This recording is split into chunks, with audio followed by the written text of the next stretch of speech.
Ես այդ զգացումը ունեի մոտ 1 տարի մինչև պատերազմը սկսել։ Եվ ինձ համար մեկ բան էր հասկանալի, որ ամեն ինչ արվում է պատերազմ հրահրելու համար։ Ինչու սկսեց պատերազմը։ Առաջին հերթին դա բանակցային գործընթացի ձախողումն էր։ Եվ այդ ձախողումը եղավ Հայաստանի նախաձեռնությամբ։ Հայաստանը հրաժարվեց բանակցել։ Ամբողջ բանակցային գործընթացի պատմության մեջ առաջին անգամ կոնֆլիկտի կողմերից մեկը հրաժարվել է ընդհանրապես քննարկել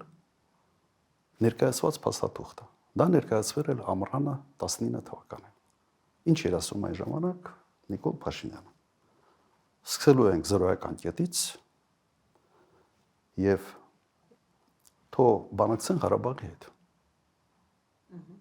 Տարբեր պատճառաբանությամբ։ Եվ 19 թվականի ներկայացված փաստաթուղթը ուղղակի հրաժարվել է բանակցել։ Ջնջելով մոտ 30 տարվա բանակցային գործընթաց։ Սա բերեց հետևյալի, որ կողմերի համար, միջազգային հանրության համար եւ